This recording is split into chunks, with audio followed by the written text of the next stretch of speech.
नमस्कार दोस्तों, मेरा नाम है राहुल और आप देख रहे हैं हमारा यूट्यूब चैनल पीएचपी इन हिंदी।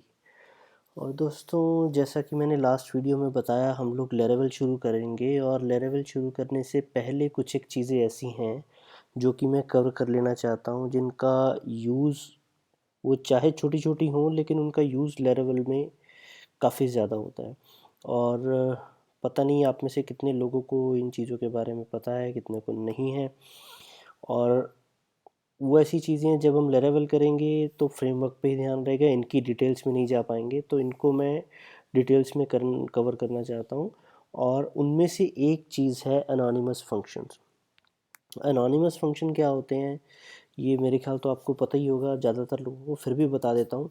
जब हम जावास्क्रिप्ट बनाते हैं, क्योंकि ये जावास्क्रिप्ट में काफ़ी ज़्यादा यूज़ होते हैं, इसलिए आपको पता होना चाहिए। जावास्क्रिप्ट जब हम बनाते हैं तो कई बार आपने देखा होगा, आप कोई एक वेरिएबल बनाते हो या फिर कहीं पे ऑब्जेक्ट में, क्योंकि इसमें तो ऑब्जेक्ट्स ही चलते हैं जावास्क्रिप्ट में। अब ऑब्जेक्ट में ऐप का पैरामीटर पास करते हो, कहीं पे भी आप ऐसा फंक्शन बना देते हो बिना नाम का, वो होता है एनोनिमस फंक्शन। एनोनिमस मतलब जिसका कोई नाम पता नहीं है, एनोनिमस फंक्शन। इसमें मान लीजिए आपने किया कंसोल डॉट लॉग, हाँ, और इसमें आएगा वैसे डॉक्यूमेंट डॉट रेडी करके समथिंग, हालांकि उसकी हमें ज़रूरत नहीं है, जावास्क्रिप्ट थोड़ी पढ़नी है हमें यहाँ पे। तो जो ये हम लोग इस तरह से फंक्शन बनाते हैं वो होते हैं अनोनिमस। और ये सेम अनोनिमस फंक्शंस पीएचपी में भी आ गए हैं, पीएचपी 5.3 से। तो अब अगर आप पीएचपी में इस तरह से कुछ बनाओगे फंक्शन बिना नाम का, तो वो वैलिड है। तो इसको यूज़ करने, जब आप ऐसे डिफ़ाइन करते हो तो उसको आप कॉल ही नहीं कर सकते, क्योंकि अगर आपको बाद में कहीं करना है तो रेफरेंस तो कुछ चाहिए। तो उसके लिए एक सोल्यूशन है, आप उसको वेरिएबल पे असाइन करते हो। मान लीजिए $abc is equal to function, इसको यहाँ नहीं रखते, यहीं रखते हैं, फंक्शन इको abc फंक्शन। ठीक है, और बाद में आप इसको कॉल कैसे करते हो, इसी वेरिएबल को पैरेंथेसिस लगा के फंक्शन की तरह कॉल करते हो, $abc bracket open bracket close. और जब मैं इसको रिफ्रेश करता हूँ तो ये आया syntax error unexpected online 7। Okay, अब यहाँ पे क्या हुआ, देखिए यहाँ फंक्शन मैंने असाइन किया abc पे, ठीक है। लेकिन जब भी आप कोई भी वेरिएबल को वैल्यू असाइन करते हो, मान लीजिए $xyz इज इक्वल टू 5 या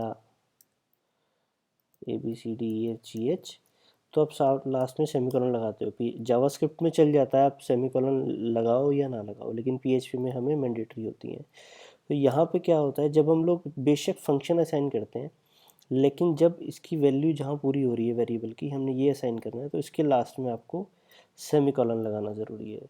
तो यही एरर आ रहा था, पार्स एरर, सिंटेक्स एरर, यानी कि इसको सेमीकोलन नहीं मिला, अनएक्सपेक्टेड ABC ये वाला ऑन लाइन 7, यहाँ ये एरर आ रही थी। इसको अब मैं रिफ्रेश करूँगा तो ABC फंक्शन मेरा कॉल हो गया, ये देखिए। ठीक है, अब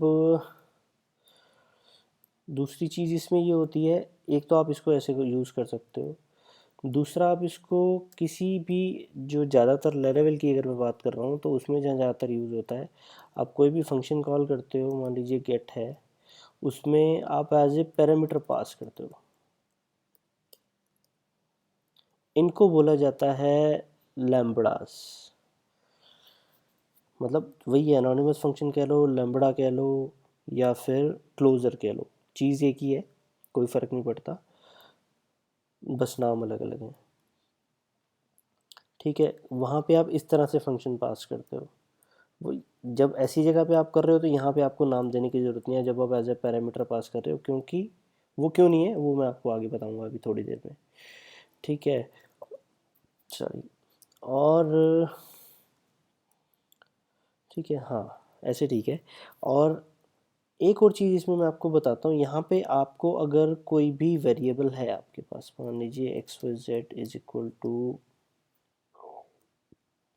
XYZ, तो इसका जो स्कोप है यहाँ का और इस फंक्शन के अंदर का जो स्कोप है इन पैरेंथेसिस के बीच में, ये अलग अलग है। यानी कि यहाँ पे अगर आप करोगे इको $XYZ तो वो होगा नहीं, एरर आ जाएगी। ये देखिए $XYZ में इसको कॉल कर देता हूँ, undefined variable XYZ on line 6, ये हमारी लाइन 6 है, अनडिफाइंड वेरिएबल XYZ, क्योंकि जो ये स्कोप है पेरेंट स्कोप, ये इस फंक्शन का पेरेंट स्कोप है और ये फंक्शन इस वाले स्कोप का, हमारी फाइल का ये चाइल्ड स्कोप है। तो ये अलग अलग हैं, इसका वेरिएबल आप यहाँ पे ऐसे ही यूज़ नहीं कर सकते। कैसे कर सकते हो? एक तो ये तरीका है कि आप इसमें एज अ वेरिएबल रिसीव कर लो, $A, फिर नाम तो कुछ भी दे दो आप, और फिर आपको यहाँ पे $A इको कराना है, और जब आप फंक्शन कॉल कर रहे हो तो आपको यहाँ पे XYZ पास करना पड़ेगा, जैसे किसी भी नॉर्मल फंक्शन में हम करते हैं। रिफ्रेश, देखिए XYZ इको हो गया। ठीक है, और एक और चीज़ इसमें हम करेंगे क्लियर कि जो जैसे मैंने भी बताया था उसमें हम लोग फंक्शन में कॉल करते हैं, तो बेसिकली ये काम कैसे करता है। मान लीजिए गेट फंक्शन में वहाँ हम यूज़ करते हैं, तो ये कैसे काम करता है। अब हम यहाँ पे डिफाइन करते हैं अपना एक फंक्शन गेट, ठीक है। इसमें हमको इको कराना है, इसमें हम लोग एक वेरिएबल रिसीव करते हैं $ABC, और इस $ABC को हम लोग एज अ फंक्शन यहाँ पे कॉल करते हैं। तो अब जब यहाँ हम इस फंक्शन को यूज़ करेंगे, मान लीजिए गेट जैसे हम लोग पहले कर रहे थे, तो यहाँ इसको हम लोग पास करेंगे एनोनिमस फंक्शन ऐसा, ठीक है। और इसमें से जो भी आप रिटर्न करा दोगे वो यहाँ पे इको हो जाएगा। इसमें से मान लीजिए मैंने रिटर्न करा दी एक स्ट्रिंग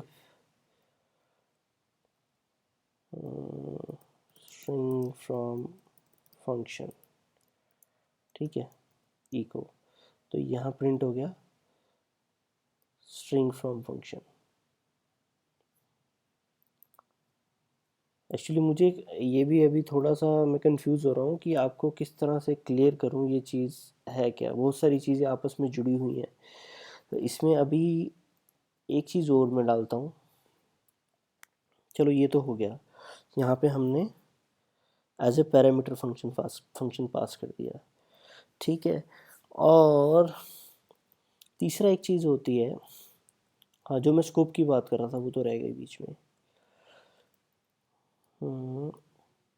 मान लीजिए ये फंक्शन कहीं पे डिफाइंड है आपके कोड में, ठीक है, फ्रेमवर्क में डिफाइंड है कहीं पे, ठीक है, उसको आपको यहाँ पे यूज़ करना है। आपके यहाँ पे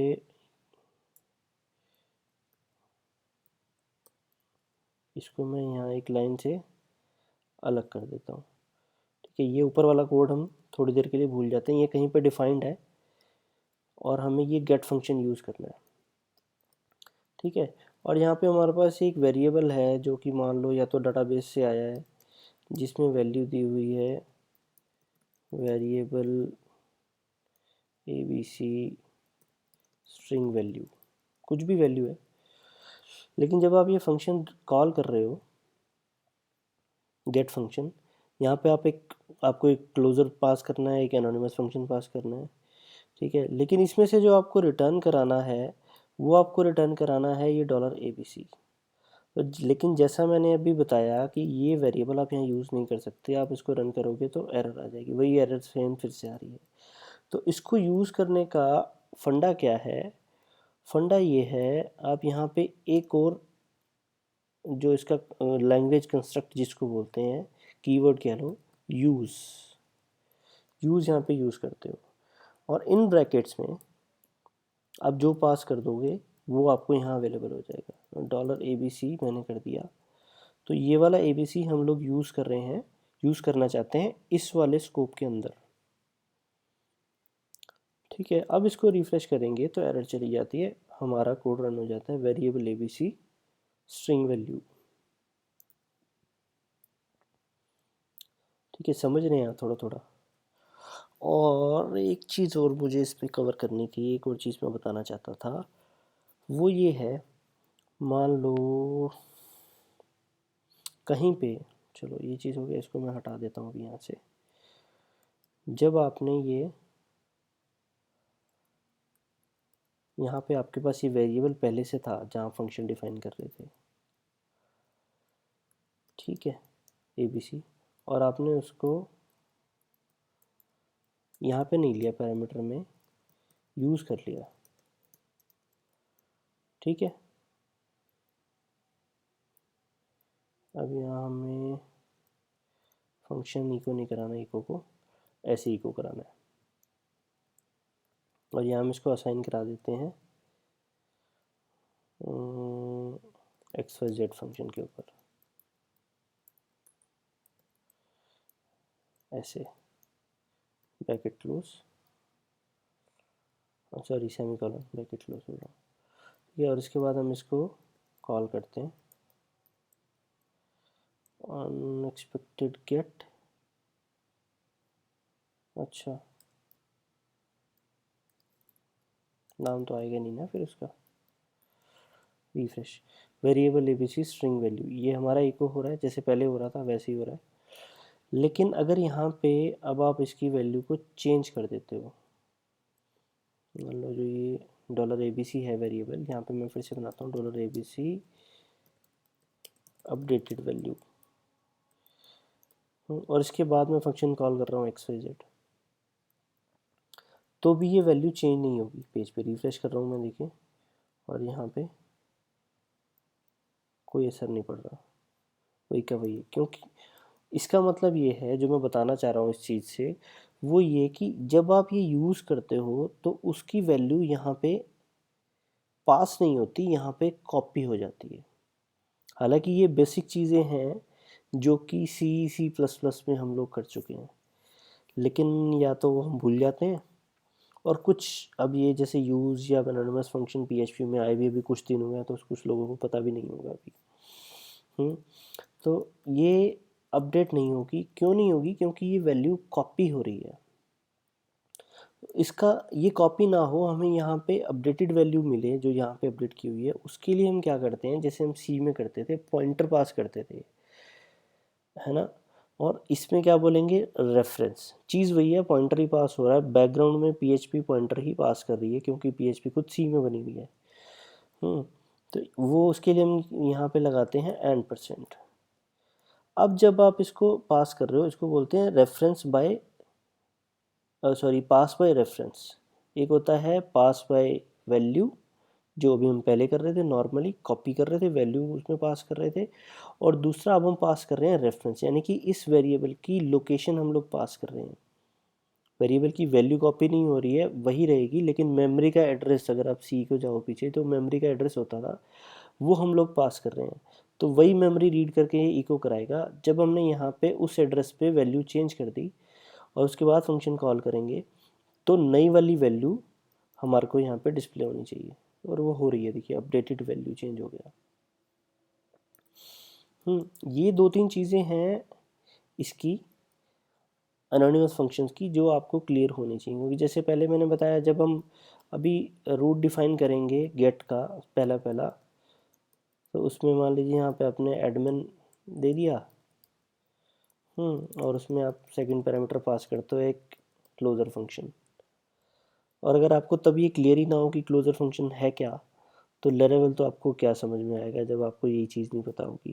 तो आप उसमें कंफ्यूज ना हो, इसके लिए पहले मैं ये क्लियर कर रहा हूँ। एक दो चीज़ें और भी हैं, मेरे भी देखता हूँ क्या क्या मुझे करनी है, पहले वो हम लोग करेंगे, उसके बाद फिर हम लोग फ्रेमवर्क इंस्टॉल करेंगे, ठीक है। तो हालांकि आज तो मैं खुद भी काफ़ी कंफ्यूज सा ही लग रहा हूँ अपने आप को, मुझे समझ में नहीं आ रहा कि आपको समझाऊँ कैसे कि ये है क्या। एक तो ये वैसे ही एनोनिमस फंक्शन है, पहले इसका कुछ नाम नहीं है, और और इसकी यूजेज कुछ अटपटी सी है, तो समझाने में थोड़ा मुश्किल हो रहा है मेरे को। तो खैर फिर भी मुझे लग रहा है कि जो चीज़ मैं समझाना बताना चाह रहा हूँ वो आपको क्लियर हो गई होगी, नहीं भी हुई होगी तो कम से कम एक थोड़ा सा आइडिया तो मिल ही गया होगा कि ये चीज़ क्या है, और जब हम यूज़ करेंगे तो आप इसको लेके, जब हम फ्रेमवर्क में यूज़ करेंगे तो इसको लेके आप कंफ्यूज नहीं होगे, इतनी मुझे उम्मीद है। तो उम्मीद करता हूँ पसंद आया होगा वीडियो। पसंद आया तो इसे लाइक ज़रूर करें, कमेंट करें, शेयर करें, और फिर मिलते हैं नेक्स्ट वीडियो में। तब तक के लिए बाय बाय, नमस्कार।